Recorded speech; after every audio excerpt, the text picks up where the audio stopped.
Ya, sebenarnya kalau dilihat memang market sudah mengantisipasi ya, adanya peluang penurunan suku bunga The Fed nanti di bulan September. Karena itu sudah terjadi beberapa bulan yang lalu karena melihat dari data-data yang ada ya, dari data tenaga kerja Amerika juga yang mulai mengalami penurunan yang signifikan. Tren suku bunga Amerika sebenarnya nggak terlalu susah ya. Lihat aja harga minyak, harga energi, dan juga harga komoditas ya. Kalau sekarang ini harga minyak masih $63, range mungkin bisa menuju nanti di bawah $60 per barrel. Jadi saya pikir inflasi Amerika mungkin akan turun.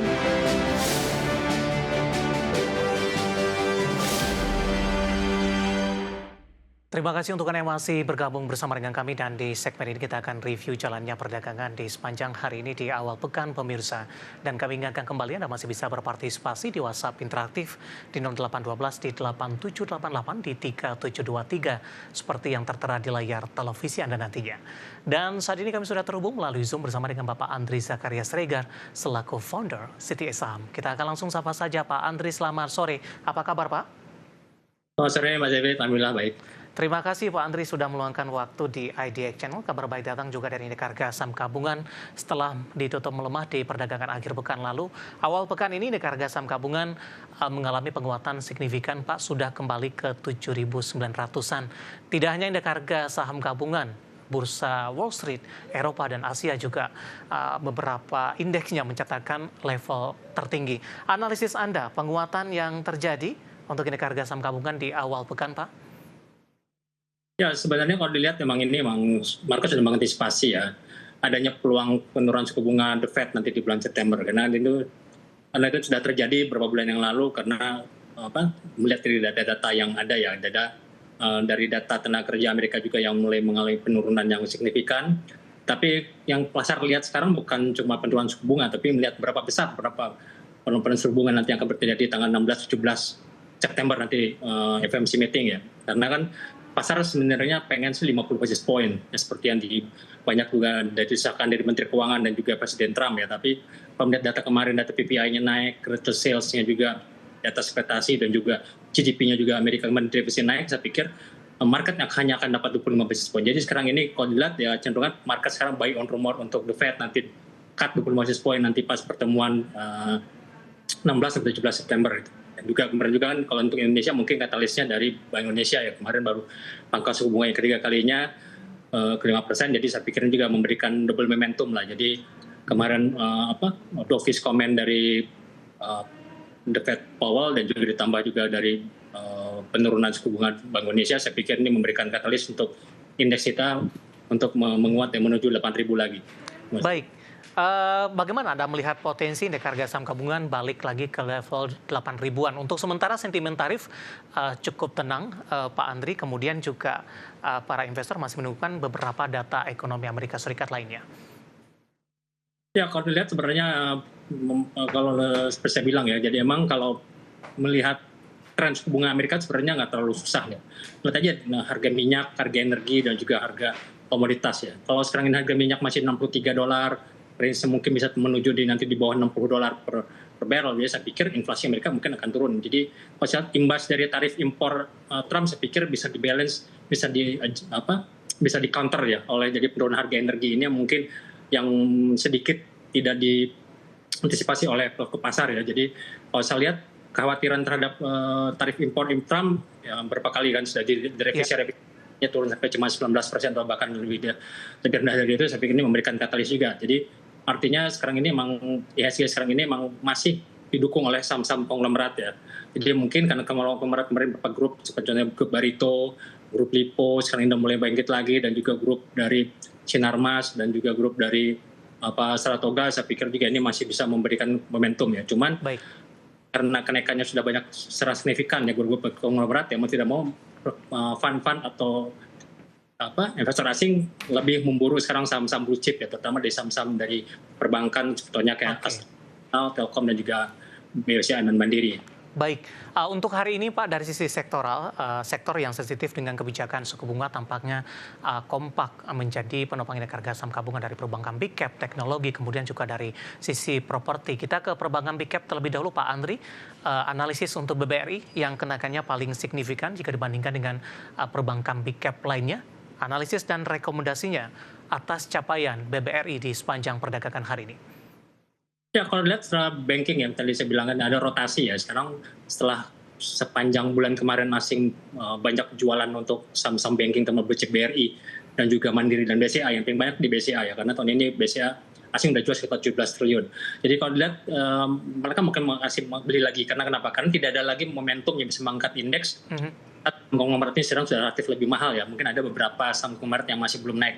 Tapi secara untuk dari sisi market cap-nya yang besar ya sekarang relatif lebih tinggi. Contohnya kayak Barito, grup Barito sekarang sudah relatif lebih stagnan ya. Mau tidak mau ya pengevan melakukan masih beli di saham BRI. Jadi kalau BRI saya pikir masih bisa menuju 4250 sampai 4450 ya, karena memang dari sektoral, dari technical, dari sektor finance pun juga ini kan masih lagging ya. Masih lagging dibandingkan baik energi, teknologi, dan juga basic ya. Jadi saya pikir ini makanya kita lihat sekarang ini saham-saham dari perbankan, terutama blue chip ya, dan juga dari properti ini, dan juga dari semen ya. Jadi saya pikir saham-saham yang sensitif terhadap suku bunga ini mulai diburu asing. Jadi makanya hari ini kenaikannya cukup signifikan dari saham otomatis kedua ya. Ya, BBRI dengan posisi 4220 Pak hari ini rekomendasinya buy di level berapa? Dengan masih ada potensi ke 4250. Mungkin loncat lagi. Jadi kalau beli ya mendingan di harga sekarang ini bisa cicil di antara 4.200 sampai 4.250 memang acara untuk beli ya. Karena resistnya sendiri kan di 4.250. Jadi kalau untuk break targetnya di 4.450 sampai dengan 4.600. Jadi kalau melihat dari tren globalnya ya, tren secara majornya sendiri memang BBRI memang harus menuju di atas 4.640. Ya. Area netralnya. Jadi selama masih di BRI di atas 4.450 sampai 46 ya mendingan kita untuk trading dulu. Baik. Dari perbankan kita mencoba beralih ke properti, Pak. Kebetulan juga Anda menanyakan, Bapak Rory dari Tangerang Selatan menanyakan PANI. Hari ini menguat terbatas di 0,16% di 16.025. Cukup berbeda dengan CPDK yang hari ini masih bertahan di penguatan signifikan. Analisis Anda untuk PANI, sementara Bapak Rory menanyakan target jangka pendek dalam minggu ini, resisten selanjutnya untuk PANI. Ya kalau PANI ini sebenarnya kemarin kan sudah dirilis ya, ternyata laporan keuangan lebih bagus dibandingkan kurang bagus dibandingkan CBDK ya, jadi CDBK. Jadi saya pikir ini masih satu grup lah. Jadi saya pikir dua-duanya juga akan naik. Cuman ya rotasi saya pikir ya mungkin karena harganya lebih murah, ditambah juga fund juga terlihat juga sudah lama konsolidasinya ya di CBDK. Saya pikir pasar lebih cenderung sekarang membeli untuk CBDK dibandingkan PANI yang kemarin sudah signifikan ya, dari 13.000 sekarang sudah naik hampir dalam mendekati 17.000. Jadi kalau CBDK sendiri kalau saya lihat resistnya masih di 7.200 sampai 7.650. Ya kalau lihat resistnya di 17.950.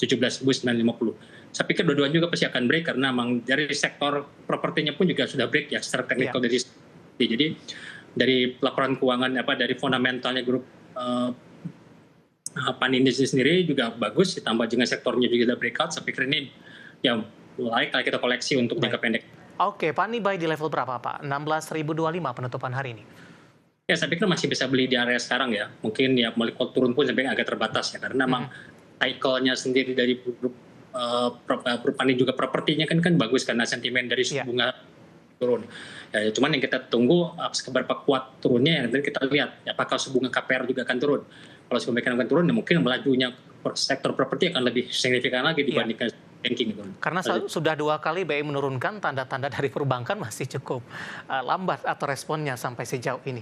Baik, dari properti kita bergeser ke teknologi, Pak. Hari ini juga menjadi penopang terbesar penguatan indeks harga saham gabungan. Beberapa sahamnya naik signifikan, namun tidak kompak. DCI, Goto malah tidak ikut euforia ketika dari saham-saham teknologi beberapa pekan terakhir sudah mengalami kenaikan signifikan. Sementara MTEK masih melaju.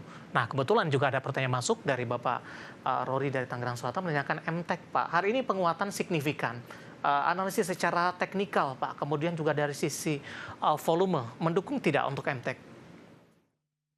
Ya, kalau sebenarnya MTEK maupun juga brandnya rotasi aja ya. Kemarin kan sebelumnya market sudah membuatnya pemburu saham DCI. DCI kan tahun ini sudah naik lebih dari 700%. Ya, saya pikir wajar lah, market cap-nya terbesar, sekarang lebih dari 100, hampir 200, lebih dari 500 triliun.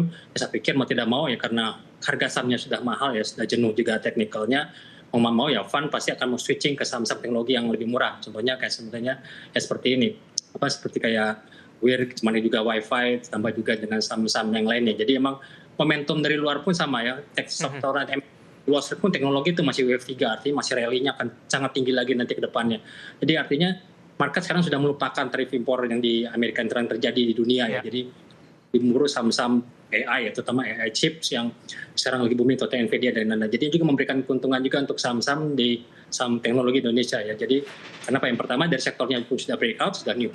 Termasuk teknologi itu termasuk saham yang terkuat di Indonesia sekarang ya, selain dari sektor energi dan juga basic. Dan kedua juga rotasi ini menguntungkan juga saham-saham seperti ya tadi saya bilang tadi ya, memang saham-saham seperti MTEK ya. MTEK juga ini saya pikir karena selain dari ada aksi koperasi dari MTEK-nya sendiri juga juga bagus. Jadi kalau MTEK ini masih wave 3 semua, sama dengan anak usahanya juga SCMA ya, masih wave 3, jadi artinya MTEK masih bisa ke range 1.500 sampai 2.000 ya untuk the next move-nya. Baik, buy di level berapa Pak? 13.80 singkat saja.